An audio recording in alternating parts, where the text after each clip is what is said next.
So if you're just tuning in, earlier in today's show, we made an entire commentary talking about Tim Stützle of the Ottawa Senators and how he hates the Montreal Canadiens. This was a topic that piggybacked off of Tuesday's Montreal and Ottawa slobberknocker, and I guess you can say this video is a calm before the storm type of thing.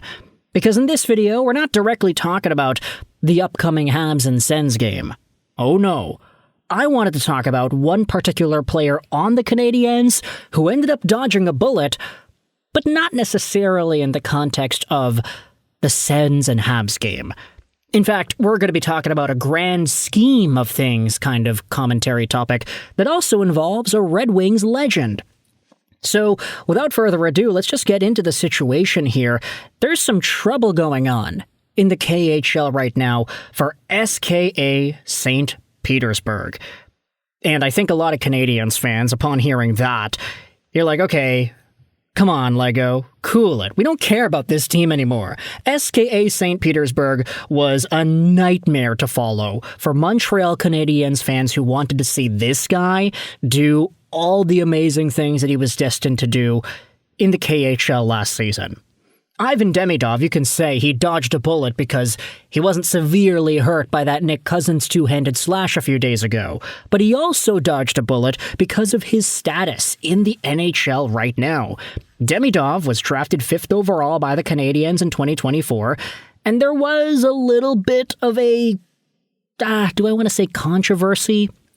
I don't think that's the right word, but there was a conversation about whether or not Demidov would be able to come over to the NHL right away. He had a contract that kept him with SKA St. Petersburg, and throughout the majority of 24-25, even though he did break the KHL's record for most points by a junior player under 20 in a season, you can say that he was not treated well with this hockey team. SKA St. Petersburg did not play Ivan Demidov to the capacity that he was probably capable of playing. Yes, they started to use him a lot more when the going got tough in the playoffs. He had 5 points in 6 games over there, and he led the team in regular season scoring as well. But Ivan Demidov just was not utilized by the SKA St. Petersburg crew the best way possible. They benched him, they scratched him, they were playing him on the 4th line, all as punishment because they knew his heart wasn't with SKA. His heart was with Montreal. He saw the fan sentiment. He saw Celine Dion drafting him. He saw Habs fans pestering him all over social media, begging him to come over, and he understood that this was a talent that fans all over for one of the most historical franchises to ever exist in the sport are absolutely fawning for. And so Ivan Demidov, through a series of miracles, was able to do the things that he did in the KHL and then get allowed to leave. He ended up joining the Montreal Canadiens to end off 24-25. His flight to Toronto from Russia was the most tracked flight in the world, and he felt the love right away. Now, I'm going to say that Ivan Demidov absolutely dodged a bullet because of the fact that he's even in Montreal right now and not being forced to stick around in Russia, because SKA St. Petersburg is going through some trouble, and a lot of that revolves around head coach Igor Larionov, a.k.a. the Professor. Now, Red Wings fans, hold on to your horses here. We'll get into Larionov and what he has done in the NHL and the prosperity he was able to achieve, but let's dive into this article posted on sportexpress.ru by Artur Kairulin from earlier this morning. Take a look at this. It'll be linked in the description. It was translated from Russian into English. SKA St. Petersburg may fire Igor Larionov if they lose to Lokomotiv Yaroslavl and Avtomobilis Yekaterinburg. Yeah, that's right.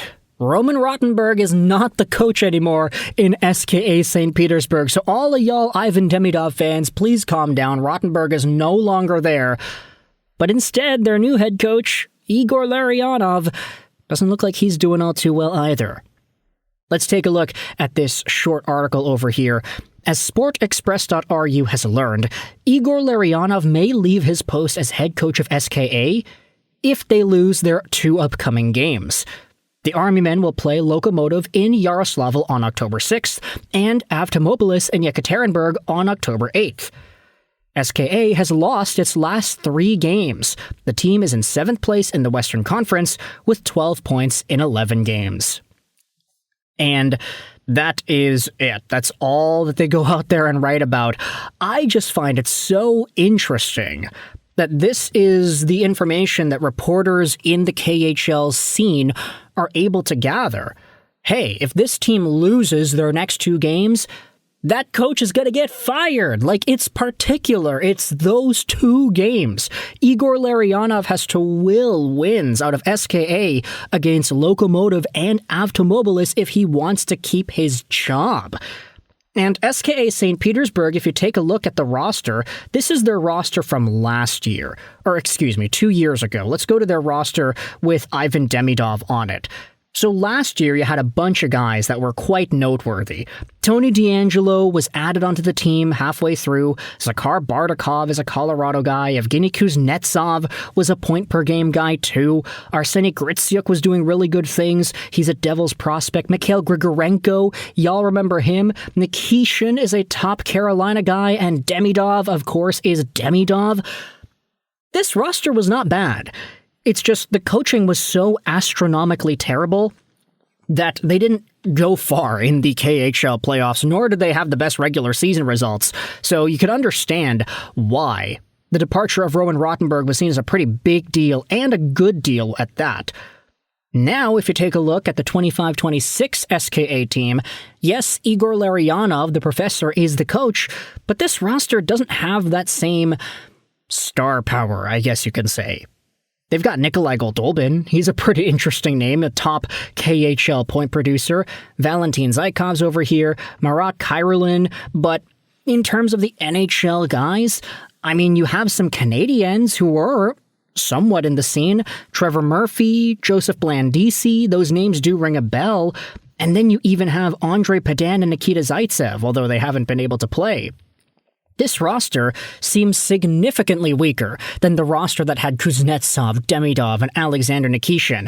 Even Arseny Gritsyuk left. This guy's on the New Jersey Devils now. So SKA ended up losing on a lot of talent, and the head coach, Igor Larionov, is taking the fall since they're not doing all too well in the standings now. Igor Larionov, might I remind you, was one of the best Soviet hockey players of all time. Soviet, Russian, we can just say one of the best Russian players of all time.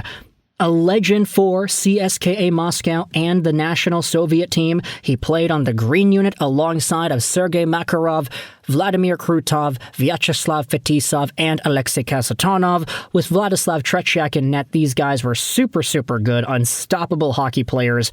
And then Igor Larionov went over to the Vancouver Canucks. And by all accounts, he was pretty good. It's just unfortunate that he departed Vancouver shortly before they went to the finals, but he did pretty all right in San Jose, I guess, afterwards.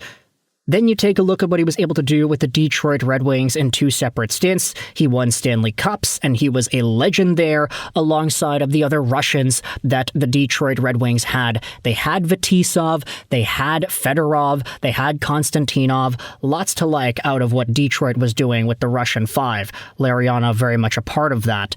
So it is kind of unfortunate to see that now, this current endeavor he's going through, coaching SKA St. Petersburg, isn't really going all too well. And you can also see here, you might have noticed SKA St. Petersburg, they do have Igor Larionov as a player. 3 points in 11 games. Is that the same Larionov that's an NHL legend? No, that's Igor Larionov Jr.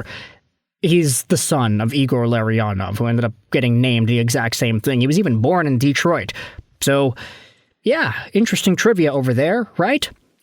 With that in mind, I want you to let me know your thoughts in the comment section below. How do you feel about Igor Larionov's job being in trouble, as well as Ivan Demidov dodging a bullet by heading over to Montreal before SKA seemed to have imploded on itself? If you enjoyed this video at any point, feel free to hit the like button. If you didn't, then the dislike button is down there for you. Comments help out with the algorithm, so don't get afraid to get involved. I really appreciate it. I hope you enjoyed this video. Sign on, and bye.